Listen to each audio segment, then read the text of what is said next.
चेतन माजी अध्यक्ष, अनिल पाटील माजी अध्यक्ष, सर्जेराव साळुंखे, बालाजी शिंदे, सुनील गिरदे, सर्व मसियाचे उपस्थित असणारे सन्माननीय सदस्य, प्रतिष्ठित नागरिक, बंधू भगिनींनो, माझ्या तरुण मित्रांनो, देवेंद्र फडणवीस, एकनाथराव शिंदे यांनी सगळ्यांनी मिळून हे महायुतीचं सरकार राज्यामध्ये 5 वर्षाच्या करता सत्तेवर आलेलं आहे. अनेक वर्षांनी महाराष्ट्रामध्ये स्थिर सरकार आलेलं आहे आणि त्यामध्ये नेहमी मागच्या काळात माझा तसं 91 पासून राजकीय जीवनाला मी सुरुवात केली. खासदार झालो आणि लगेच मला राजीनामा द्यावा लागला, मग आमदार झालो.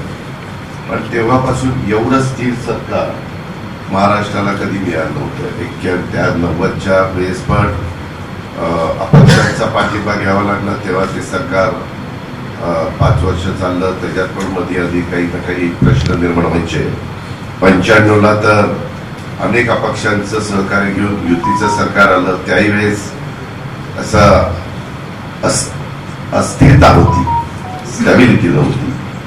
99लाही तसंच झालं. विलासरावजी असताना पूर्ण बहुमत नव्हतं. जरा कोणी काही गडबड करायचं म्हटलं तर सरकार राहणार का जाणार, सरकार राहणार का जाणार, अशा प्रकारचा प्रसंग यायचा.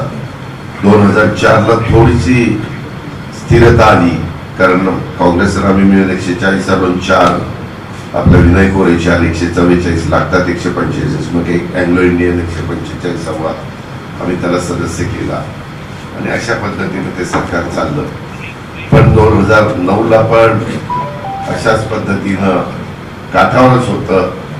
2014ला देवेंद्रजींचं आलं, तेव्हाही त्यांनी शिवसेनेच्या मदतीनं ते सरकार 5 वर्ष चालवलं आणि ह्या मागच्या 5 वर्षातला इतिहास सगळा आपल्या सगळ्यांच्या समोर आहे.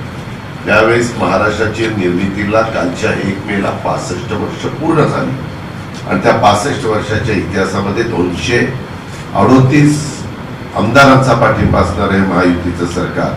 विरोधक 50च आहेत. आता किती कमी असू नये ते जास्त असतो. शेवटी त्यांना त्यांचा मान सन्मान ठेवला पाहिजे. त्यांची काही भूमिका असेल आणि ती राज्याच्या भल्याची असेल तर ती आम्ही राज्यकर्त्यांनी ऐकून घेतली पाहिजे. ही आपली महाराष्ट्राची संस्कृती आहे. स्वर्गीय यशवंतराव चव्हाण साहेबांनी सुसंस्कृत महाराष्ट्रामध्ये कसं वागलं पाहिजे, बोललं पाहिजे, चाललं पाहिजे, निर्णय घेतले पाहिजे, भेदभाव केला नाही पाहिजे, बेरजेचं राजकारण कसं केलं पाहिजे ते शिकवलं आणि त्या सगळ्या गोष्टींचा आपल्याला निश्चितपणे एक आदर आहे. त्यांच्याबद्दल आपल्याला सन्मान आहे, सगळं काही आहे.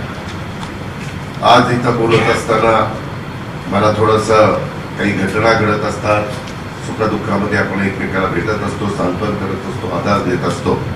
माझा सहकारी 3 टर्मला आमदार असलेला संग्रामचे वडील, तेही आमदार होते, MLC होते, लोकप्रिय होते.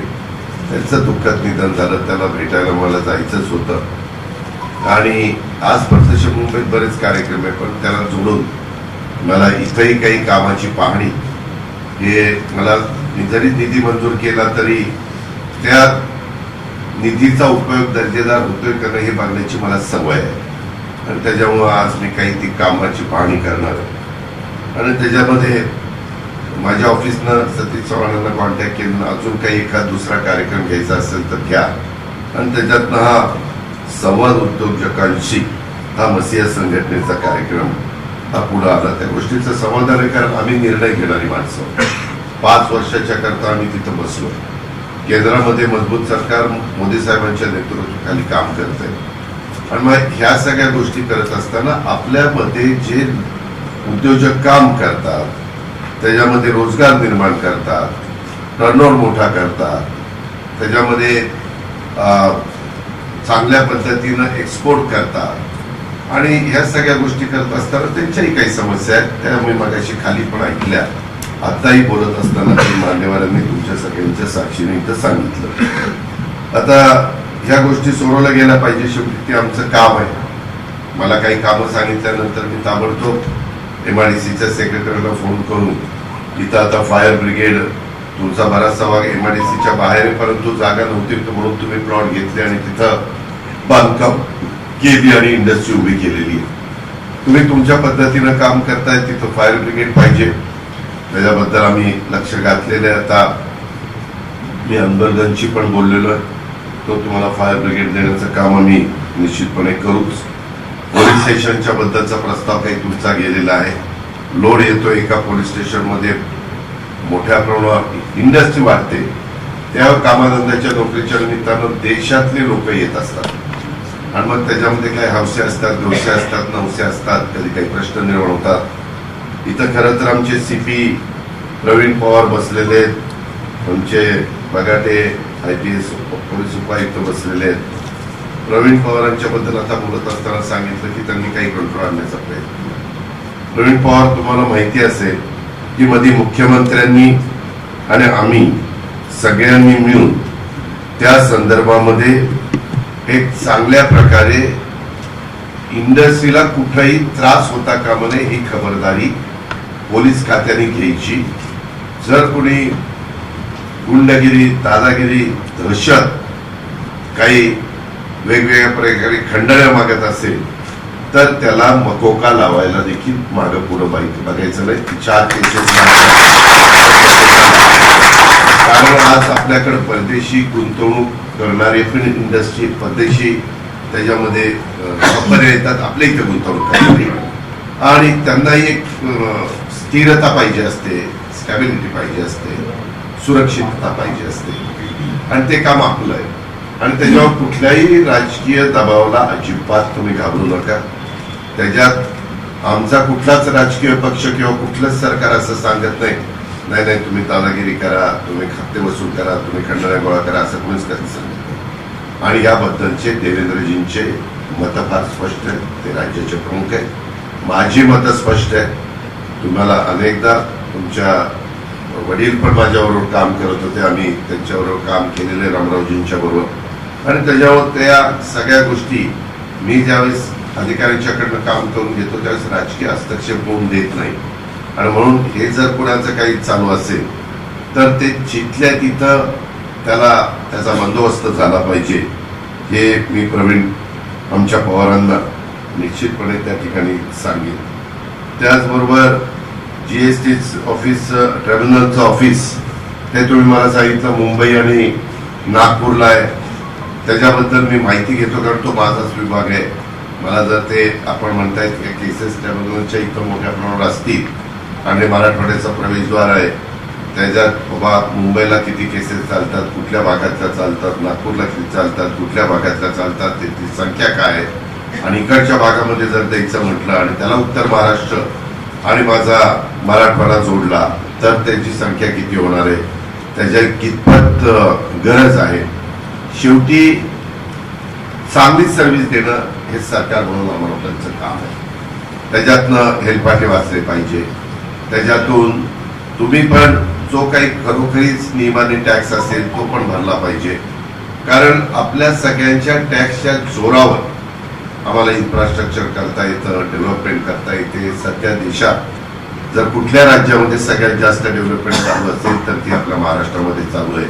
मग ती नॅशनल हायवेच्या निमित्तानं असेल, ती रस्ते विकास महामंडळाच्या निमित्तानं असेल, ती MIDCच्या निमित्तानं असेल, ती काही भागामध्ये PMRD, MMRDच्या निमित्तानं असेल, काही भागामध्ये आम्ही वेगवेगळ्या प्रकारे सिडकोच्या वतीनं करत असतो. असे अनेक प्रकार, कुठं वर्ल्ड बँकेच्या मधून चाललेले असतात, कुठं केंद्र सरकारच्याकडनं चाललेले असतात. अशा खूप काही गोष्टी, कारण केंद्रात पण आमच्या विचाराचं सरकार आहे, NDAचं, तिथंही आम्हाला पूर्णपणे सहकार्य मिळत असतं. आणि राज्यामध्ये तर आम्ही लोकच आहोत, आम्हाला पण अनेकांना बरेच वर्ष राजकीय जीवनाचा अनुभव असल्यामुळं आम्हाला आमची मतं फार स्पष्ट असतात. आम्हाला काम चोख लागतं आणि त्याच्यातनं मी पण आता खाली आल्यानंतर ज्यावेळेस इथल्या इमारतीकडे बघतो त्यावेळेस इतकं घाण कचरा, ते कागद विगत पडलेले असतात. त्यावेळेस मी तुमच्यातल्या काही माझ्या सहकारी मित्रांना, आमच्या अर्जुन गायकवाड असतील किंवा त्यांची टीम असेल, त्यांना विनंती केली की बाबा तुमचे काही जणांचे CSR असतील तर त्याच्यातनं आपल्याला काही इथं स्वच्छतेच्या बाबतीत लक्ष देता येत असेल. काम MIDCचंही बरोबर आहे, काम ग्रामपंचायतीचंही बरोबर आहे, परंतु ग्रामपंचायती कशा पद्धतीनं काम करतात ह्या खोलात मी जात नाही. कारण उगीच नवीन प्रश्न, नवीन वाद ते मला निर्माण करायचे नाही. आपण इथले असणारी झाडं, इथलं लँडस्केपिंग, इथल्या बाकीच्या गोष्टी, त्याला फार काही पैसा लागतो असं काही मला वाटत नाही. आणि त्याच्यावर तिथं तुम्ही थोडंसं लक्ष द्या. बाकीच्या बाबतीत आम्ही लोक लक्ष देऊ. मी मगाशीच सांगितलं की जीएसटीचं इथं ऑफिस टर्मिनलचं करण्याची गरज आहे. कारण हे मुद्दे माझे लिहून ठेवा, ते आहे का नाही मी आशिष शर्माशी बोलतो आणि त्याच्यातनं काय मार्ग काढायचा भल्याचा तो काढण्याचा प्रयत्न करतो. इथं आपल्या सगळ्या सहकारी मित्रांचा टर्नओव्हर खूप मोठा आहे. म्हणजे मी माहिती घेण्याचा प्रयत्न करला तर काहींनी सांगितलं 50 ते 60 हजार कोटीचा टर्नओव्हर माझ्या या सगळ्या भागामध्ये शेंद्रा, वाळूंज, बिडकीन आणि या सगळ्या टापूमध्ये आहे. ते खरोखरीच कौतुकास्पद आहे. कारण आपल्या देशाच्या पंतप्रधानांचं म्हणणं आहे की जगात 5व्या क्रमांकावर आपण अर्थ व्यवस्थेच्या बाबतीत पोहोचलेलो, ते 3ऱ्या क्रमांकावर आपल्याला पोहोचायचं आहे. आणि ते पोहोचण्याच्या करता काही टार्गेट केंद्रांनी ठरवलंय. त्याला आम्ही पण राज्य सरकारनी काही जोर द्यायची ठरवलंय. कारण आपलं केंद्राची म्हणजे भारत सरकारची आर्थिक राजधानी मुंबई असल्यामुळं आपल्याला त्यामध्ये अधिकचं लक्ष द्यावं लागणार आहे. काल परवाच म्हणजे आज मला वाटतं त्याचा शेवटचा दिवस आहे. वेव्ज म्हणून फार मोठी परिषद ही मुंबईला भरलेली आहे. आणि आम्ही पंतप्रधान तर सकाळी 10 वाजेपासून 5 वाजेपर्यंत त्याला हजर होते. मीडियाच्या संदर्भामध्ये, फिल्म इंडस्ट्रीच्या संदर्भामध्ये अनेक देशातले लोक आले होते, अनेक आर्टिस्ट आले होते. देशातले सगळ्या भागातले ऍक्टर ऍक्ट्रेस महत्वाचे ते त्या ठिकाणी आलेले होते. आणि त्याच्यातनं नीता मुकेश अंबानी हे कल्चरल सेंटर जे उभं केलेलं, अप्रतिम उभं केलेलं आहे, ज्याची खरोखरीच आपल्या मुंबईला गरज होती. आणि त्याच्यात इतकं व्यवस्थित सगळं प्लॅनिंग आहे की आपण पण आश्चर्यचकित व्हाल. कधी तुम्हाला संधी मिळाली तर जरूर ते घेऊन तिथं बघा. अशा पद्धतीनं तिथंही पंतप्रधानांनी वेळ दिला. ते एक नवीन सेंटर, त्याचं ऑफिस वैष्णवी साहेब आहेत, त्यांनी आम्हाला सांगितलं की आम्हाला मुंबईतच करायला पंतप्रधानांनी सांगितलं. 400 कोटी रुपयाची आता तरतूद केलेली आहे. जागा आपण 10 एकर दिलेली आहे. अशा प्रकारे त्याही गोष्टी आहेत. बाकी तिकडेही flyover, coastal road, Atal Setu, इकडचा आपला समृद्धी महामार्ग तोही आता अंतिम टप्प्यामध्ये. त्याच्यातनं बऱ्यापैकी आता तुम्हाला मुंबईला जायला सोयीचं होणार आहे. काही अजून थोडेसे गोष्टी राहिल्या त्या पूर्ण केल्यानंतर तुम्ही माझ्या माहितीप्रमाणे आता तुम्हाला मुंबईला जायला किती तास लागतात? 7 तास. ते झाल्यावर तुम्ही 4.5 तासात मुंबईला पोहोचा. कमीत कमी 4.5 तासात अटल सेतूवरून तिकडनं अशा पद्धतीनं. म्हणजे ते मधला जो तुम्ही ठाण्याच्या इथं तुमचा बराचसा वेळ जातो तो पण त्या ठिकाणी वाचेल. त्यामध्ये पण आम्ही लक्ष घालून ते करतो. ते काळाची गरज आहे. आपल्या टर्मिनलच्या मध्ये पंतप्रधानांनी लक्ष घातले, एअरपोर्टच्या संदर्भात लक्ष घातले, पोर्टच्या संदर्भात आम्ही पण सगळ्यांनी लक्ष घातलंय. अशा पद्धतीनं दळणवळणाची ज्या ज्या सुविधा देता येतील त्या देण्याचा प्रयत्न आम्ही सगळेजण करतो. मी जरा या मसियाच्या संदर्भातली माहिती घेत होतो. इथं मला माहिती अशी मिळाली की इथले जे उद्योजक आहेत त्याच्यातले 90% उद्योजक हे प्रथम पिढीचे उद्योजक आहेत. म्हणजे पिढ्या उद्योग चाललेला आहे. म्हणून ते असं नाही, तुम्ही तुमच्या कर्तृत्वातून, तुमच्या कष्टातून ते उभं केलं आणि त्या ह्याच्यामध्ये प्रवेश केला आणि त्या कामाला स्वतःला झोकून दिलेलं आहे. आत्ताही मी इथं वर येताना ज्यावेळेस तुमच्या ऑफिसमध्ये इथं काय काय स्पेअर पार्ट्स तयार होतात, कसल्या प्रकारचे होतात, ते पण मला आपल्या अध्यक्ष अर्जुनराव गायकवाड त्यांच्या सगळ्या सहकार्य टीमने त्या ठिकाणी दाखवलं. वेगवेगळे प्रश्न आहेत विजेच्या दराच्या बद्दलचे. रिंग रोडच्या मध्ये पण त्यांनी मगाशी मला सांगितलेलं आहे. पोलीस स्टेशनचं मी लक्ष घातलेलं आहे, फायर ब्रिगेडचं लक्ष घातलेलं आहे. विजेच्या दराच्या बद्दल मी आता शेतकऱ्यांना 3, 5, 7.5ची वीज माफी दिलेली आहे. तोही भार आमच्याकडे मोठा आहे. तुम्ही म्हणताय ते खरंय, कारण पूर्वी माझ्याकडे 10 वर्ष एक खातं होतं.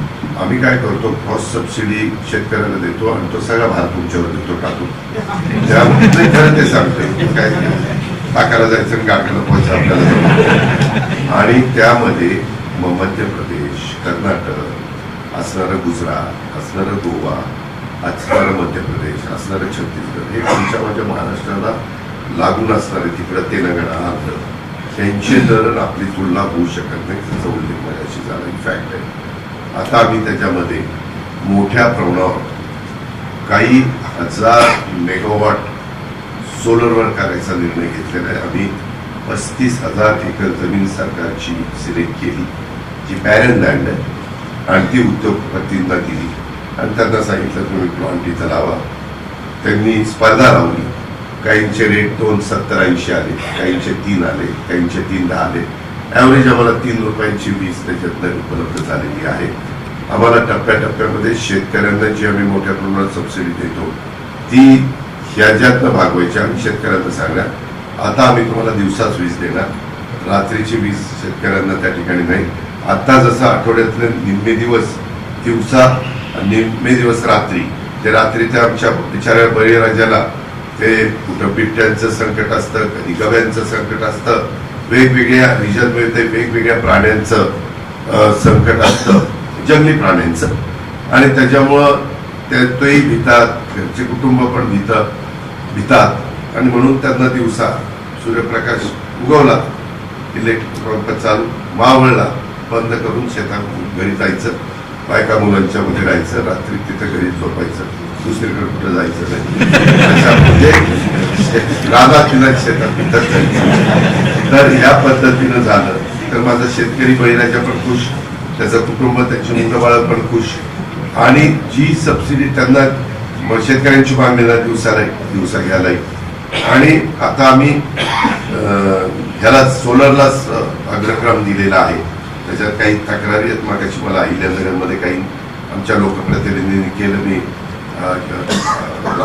लोकेश चंद्राशी बोललोय, ते मला त्याच्याबद्दलचं ब्रीफिंग करतील.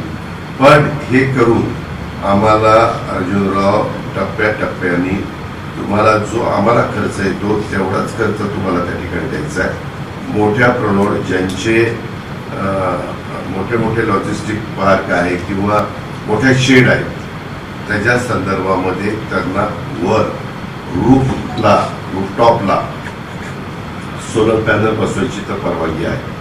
बऱ्याचशा उद्योगपतींनी ते सुरू केलं, बऱ्याचशा इंडस्ट्रीवाल्यांनी म्हणजे साखर कारखान्यांनी पण ते सुरू केलेलं आहे. तुमच्यातल्यांनी पण काही, आपण पूर्वीच्या काळामध्ये फक्त आपल्या घरातला जो काही हिटर असायचा किंवा बॉयलर असायचं त्याच्यापुरतं ते करायचो, पण तेवढ्या पुरतं चालणार नाही. आता केंद्राने पण खूप मोठ्या प्रमाणावर त्यामध्ये निधी दिलेला आहे. त्यामध्ये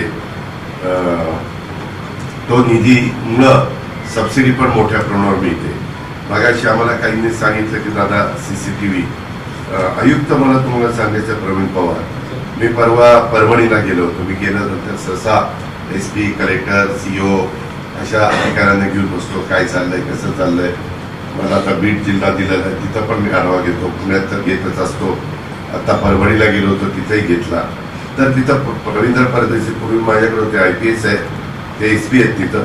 त्यांनी परभणीमध्ये लोकसहभागातून CCTVचा उपक्रम अतिशय सुंदररित्या राबवलेला आहे, आणि त्यामध्ये उद्योजकांनी देखील तिथं तर जास्त उद्योजक नाहीच. माझं काय म्हणणं आहे प्रवीणजी, तर तिथं ते राबवू शकतात. मी माझी जबाबदारी, माझी म्हणजे आमच्या सरकारची जबाबदारी कुणावर ढकलतो असं नाही. आपल्याला सगळ्यांनी मिळून एकमेकाला सहकार्य करायचं, तर तिथं ते करू शकतात.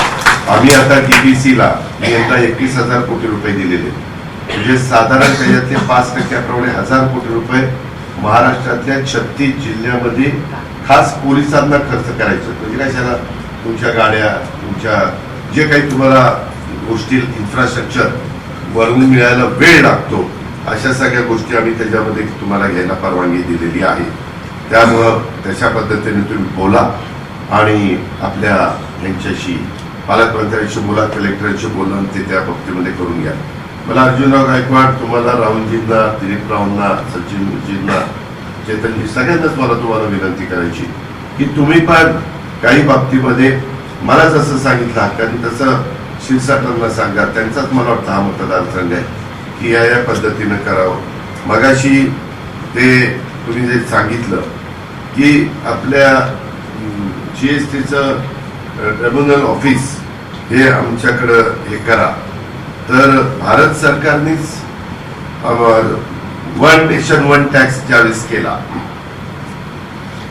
त्यावेळेस आमच्या ज्या काही कॉन्फरन्स चालतात त्याच्यामध्ये निर्मला सीतारामन त्या तिथं प्रमुख म्हणून तिथं त्याचं नेतृत्व करत असतात आणि आमच्या पण तिथं कॉन्फरन्स असतात. जसं तुम्ही त्याच्यामध्ये सांगितलं, तुमची पण 2000 औद्योगिक प्रदर्शन 2023ला केलं तर प्रेझेंटेशन तुमच्या मसियाच्या सहकार्याने दाखवलं. अतिशय अप्रतिम अत्युत्तम ते केलं. तिथे बघितल्यानंतर आजूबाजूचा परिसर नाही दाखवलं तर ते औरंगाबादमध्ये होतं असं वाटत नाही. ते कुठंतरी चांगल्या ठिकाणी, म्हणजे ठिकाण चांगलं नाही असं म्हणू नका, पण एका म्हणजे आजूबाजूचा सगळा परिसर स्वच्छ केला अशा परिसरामध्ये इंडस्ट्री बेल्टमध्ये केल्यासारखं ते वाटतं.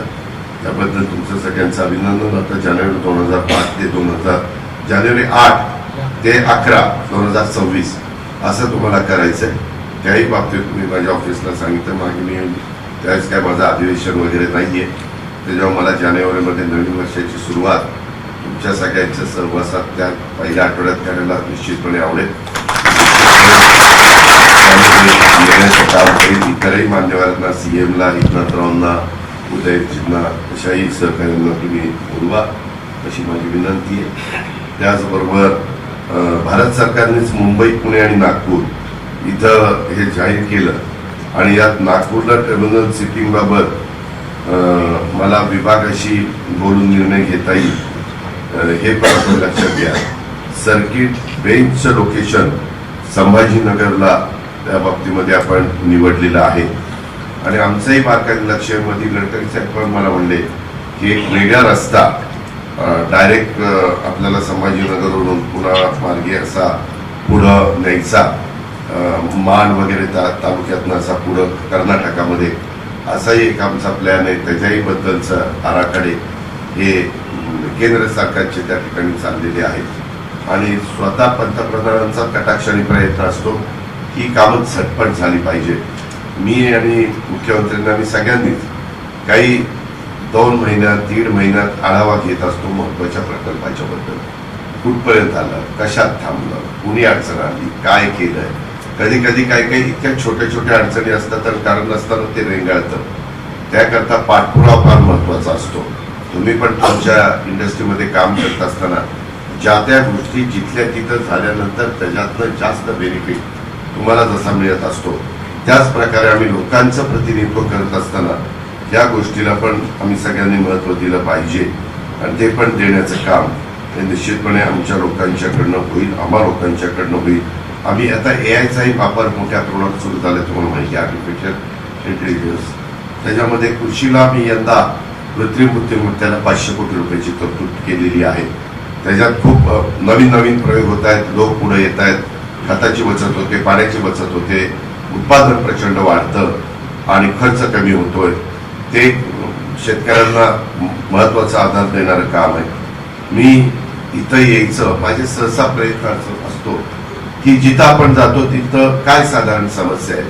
तर इथं येण्यापूर्वी आधी तुमच्या लोकांनी सांगितलं, आता पण तुमच्या अध्यक्ष महोदय आणि इतर पदाधिकाऱ्यांनी सांगितलं, परंतु ह्या माझ्या काही लोकप्रतिनिधी असतात, माझे काही सहकारी असतात, आमचं ऑफिस असतं, तिथून आम्ही काही आधी माहिती लक्षात घेण्याचा प्रयत्न केला. तर Waluj industry association, Maratha chamber of commerce and industry, ज्याला शॉर्ट फॉर्म नेमका MCA असं होतं, सिमिया, CII, WIA, Laghu Udyog Bharati, Devgiri electronics cluster, Marathwada auto cluster, magic, 8 जिल्ह्यातील विविध असोसिएशनचे पदाधिकारी आणि औद्योगिक संघटनांचे प्रतिनिधी अधूनमधून भेटत असतात. त्याच्यातून पण कधी कधी काही मुद्दे येत असतात. सचिन पण आम्हाला भेटत असतो. अनेकांची मी आता नावं घेत नाही. त्याच्यामध्ये सोलापूर धुळे मार्गाला MIDCचा रस्ता जोडा ही एक तुमच्यातली, म्हणजे मला वाटतं की ही मागणी आपली पूर्ण झाली पाहिजे. वाळूज OIC चौकातून उड्डाण पूल हा बांधला गेला पाहिजे. त्याच्यामध्ये शेंद्रा, वाळूज आणि चिकलठाणा MIDCला वीज वितरणाचे स्वतंत्र केंद्र हे त्या ठिकाणी स्थापन झालं पाहिजे.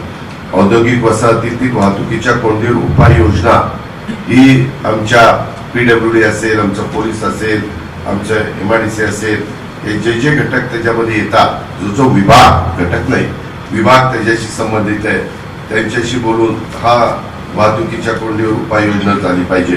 चिकलठाण्यासह सर्व औद्योगिक वसाहतीतील पाणी पुरवठ्याचा प्रश्न खरं तर आपल्या उशाला जायकवाडी धरण आहे, यंदा सगळ्यात जास्त पाणी आहे. परंतु बऱ्याचदा मी तर तुमच्या पाण्याच्या करता शहराच्या इतक्यादा एवढे चांगले चांगले निर्णय घेतले, करोडो रुपये मी माफ केले, पण राजकीय इच्छाशक्ती काही गडबड होती आणि त्याच्यामुळं डिले होतं. एवढ्या मोठ्या योजना चालत नाही, एवढ्या चांगल्या शहराला पाण्याच्या बद्दलच्या समस्या भेडसावतात, त्रुटी जाणवतात. त्याच्या संदर्भामध्ये शरणापूर साजापूर रस्त्याचं काम तातडीनं सुरू करण्याच्या बद्दलची पण लोकांना वाटतं की झालं पाहिजे. मिटमिटा ते धुळे सोलापूर बायपास दरम्यान रेल्वे उड्डाणपुलाचा प्रश्न हा मार्गी लागला पाहिजे. मिटमिटा ते सावंगी बायपासचा प्रश्न हा सुटला पाहिजे. शेंद्रा जयपूर ते समृद्धी महामार्ग हा जोडला गेला पाहिजे. अशा पद्धतीनं या सगळ्या गोष्टी आहेत. आणि CP Pawarji Chikalthana railway station, Chikalthana railway station, Waluj Pandharpur, Shendra येथील उद्योजकांना वेठीस धरलं जातं. अतिक्रमणाच्या खोट्या तक्रारी करून कारवाई करण्याचे उद्योग बंद करण्यासाठी त्या बाबतीत निवेदन दिली जातात. कारवाई न केल्यास उपोषणाच्या धमक्या या देखील दिल्या जातात. ही एक तथाकथित नेते मंडळी असते. आरटीआय कार्यकर्ते तसंच तेच तक्रारदार असतात. सगळे आरटीआय कार्यकर्ते तसे नाहीत, नाहीतर उद्या की मोर्चा माझ्या काही जण त्याचा गैरफायदा घेतात, काही जण त्याचा योग्य फायदा घेऊन शिस्त आणण्याचा प्रयत्न करतात. पण जे गैरफायदा घेतात त्यांच्याबद्दल बोलतो ते तक्रारदार. अमुक कारखान्याकडे फायर सुरक्षा यंत्रणा आहे का, बीसीसी आहे का, मोबाईल टॉवरला परवानगी आहे का, व्यापारी निवासी औद्योगिक भूखंड झालेल्या फेरबदलाची परवानगी यांच्याकडे आहे का, कारखानदारांचे पर्यावरणाच्या दृष्टीनं काळजी घेतलेली आहे का, झिरो डिस्चार्ज त्यांचा आहे का, जागेचा बांधकाम परवाना त्यांनी घेतलाय का, वाहनतळाची जागा त्यांच्याकडे तेवढी उपलब्ध आहे का, घातक अघातक घनकचरा व्यवस्थापनाची स्वतंत्र व्यवस्था त्यांनी केली का, सांडपाण्याची विल्हेवाट कशी लावली, एसटीपी प्लांट बसवलाय का, कामगार संख्या किती व कामगार कायदे पाळतात का. अशा अनेक तक्रारी काही खऱ्या असतात, काही खोट्या असतात आणि काहींना अक्षरशः ब्लॅकमेल केलं जातं. तर पवार याच्यामध्ये आपण संविधानाने चालतो. सगळेच संविधानाने जो काही कुणाला अधिकार दिलेला आहे त्या अधिकाराचा वापर समाजाच्या भल्याकरता झाला पाहिजे. कुणावर अन्याय न होता कामा नये. घटनेने जो अधिकार दिला त्याचा वापर केला पाहिजे. ज्या काही तक्रारदारांची योग्य माहिती घेतली पाहिजे. आणि तुम्हाला माहिती आहे काही काही जण मुद्दाम ह्याच्यावरच असतात, सारख्या तक्रारी करायचं, आपलं स्वतःच व्यवस्थित बसतान बसवायचं. त्यांचा योग्य तो बंदोबस्त केला गेला पाहिजे. जे कोणी ब्लॅकमेलर असतील त्यांनी आतापासूनच आपला बेकायदा काम थांबवावं. मी त्यांना वॉर्निंग देऊ इच्छितो या निमित्तानं. नाहीतर बीडमध्ये मंडळीची काय आम्ही अवस्था केलेली आहे त्यापेक्षा वाईट अवस्था आम्ही लोक करू शकतो. आम्हाला कुणाला त्रास द्यायचा नाही.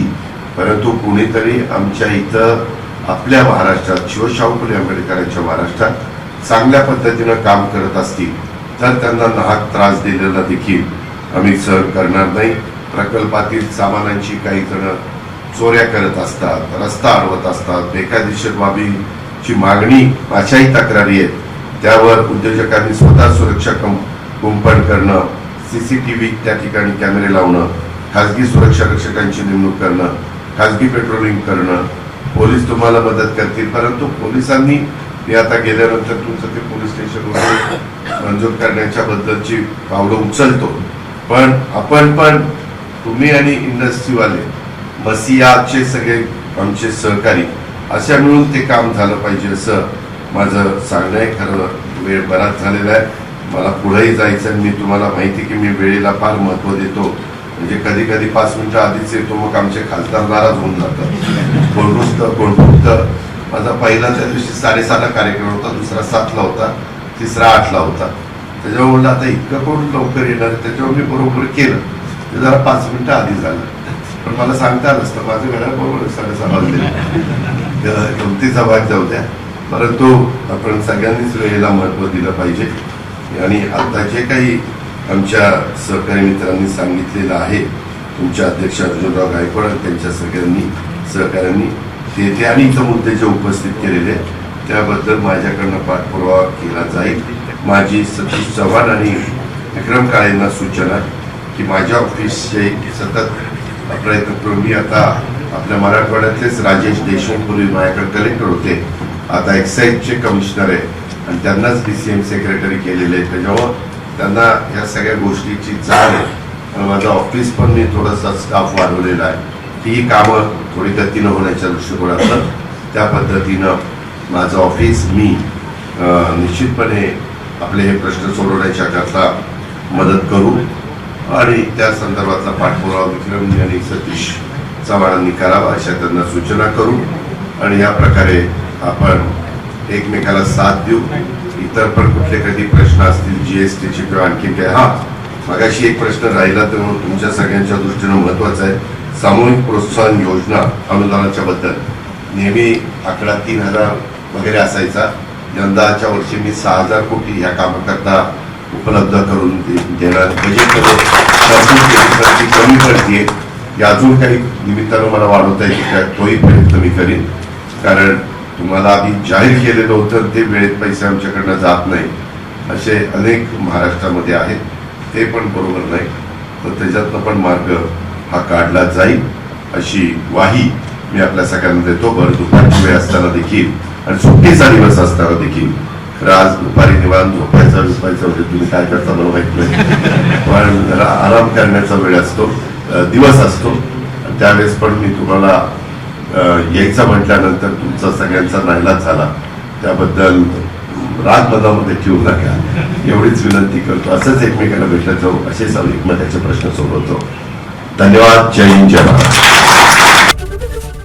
ABP माझा, उघडा डोळे बघा नीट.